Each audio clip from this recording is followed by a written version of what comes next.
गेल्या आणि काय पार्श्वभूमी? साईराज सोसायटी चाळ, दुर्गामाता मंदिर जवळ, नेवाळे नाका, अंबरनाथ या ठिकाणी पोलिसांना माहिती मिळाली का एक बांगलादेशी महिला ही त्या ठिकाणी राहत आहे. अशी माहिती मिळाल्यानंतर API मालकर साहेब आणि आम्ही त्याची सविस्तर चौकशी केली. चौकशी अंती त्यांनी जे डॉक्युमेंट्स वगैरे बनवलेले आहेत ते फर्जी डॉक्युमेंट्स असल्याचं आणि पासपोर्ट देखील त्याच्यावरून काढल्याचं निदर्शनास आलं. त्यावरून त्या अरविंद शामराव बर्डे हे अमरावतीचे रहिवासी आहेत.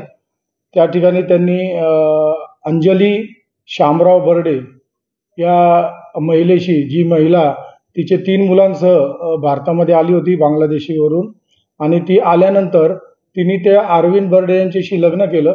लग्न केल्यानंतर त्यांची कुठलीही माहिती नसताना अरविंद बर्डे यांनी त्यांचे कागदपत्र बनवले भारतामध्ये. त्याच्यानंतर आधार कार्ड, पॅन कार्ड आणि इतर कागदपत्र बनवले. त्या कागदपत्रावरून पासपोर्ट त्यांनी बनवलेले आहेत.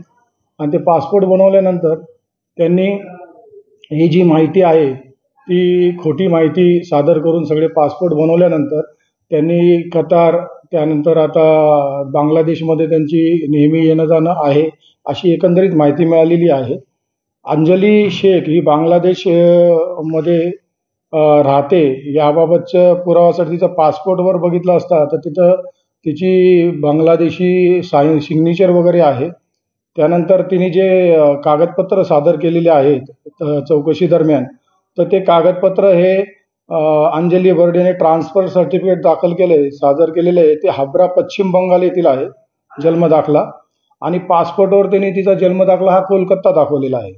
तसंच रियाचे पण कागदपत्र तपासले तर तिने पासपोर्टवर जन्मदाखला अचलपूर अमरावती या ठिकाणचा दाखवलेला आहे आणि ट्रान्सफर सर्टिफिकेट हे हुबळी कोलकाता येथील आहे. आणि तिने आता जन्ममृत्यू वेबसाईट जी आहे कोलकाताची त्याच्यावरती आता सर्टिफिकेट बनवलेलं आहे. त्याच्यामध्ये 24 परगणा असं तिने जन्माचं ठिकाण दाखवलेलं आहे. म्हणजे या तिन्ही जे मुलं आहेत त्यांचा जन्म ठिकाणाचा कुठलाही पुरावा नाही आहे. आत्तापर्यंत त्यांनी कुठला पुरावा सादर केलेला नाही आहे. आणि त्यानंतर त्यांनी ते जे आता जे आहेत अरविंद शामराव बर्डे, त्याची पत्नी जी प्रेमिका होती ती अंजली शामराव बर्डे आणि त्यांचा मुलगा रवींद्र अरविंद बर्डे हे आता सध्या कतारला गेलेले आहेत. ते दुसरे ऋतू अरविंद बर्डे म्हणून त्यांची बहीण आहे रिया बर्डे यांची, तिचा शोध चालू आहे. त्यानंतर यांचे जे नावाची माहिती घेतली तर अंजलीचं नाव रुबी असल्याचं समजून येत आहे, रियाचं नाव बन्ना म्हणून आहे आणि रवींद्रचं नाव रियाज म्हणून आहे, तसंच ऋतूचं नाव मोनी म्हणून आहे अशी एकंदरीत माहिती मिळत आहे. सदरचा तपास चालू आहे. ते पासपोर्टचे जे कागदपत्र वगैरे त्यांनी काढलेले आहेत ते कागदपत्राचा देखील आता तपास चालू आहे. काल रोजी गुन्हा दाखल झालेला आहे हिललाईन पोलीस स्टेशनला. हिललाईन पोलीस स्टेशनला 685/24 IPC कलम 420, 465, 468, 471 आणि 34 तसेच विदेशी व्यक्ती अधिनियम 1946 चे कलम 14A प्रमाणित गुन्हा दाखल करण्यात आलेला आहे. सदर गुन्ह्याचा तपास माननीय पोलीस आयुक्त श्री डुंबरे साहेब, तसेच जॉईंट कमिशनर साहेब श्री चव्हाण साहेब, ॲडिशनल कमिशनर साहेब श्री जाधव साहेब, पोलीस आयुक्त परिमंडळ 4 श्री पठारे साहेब, तसेच ACP श्री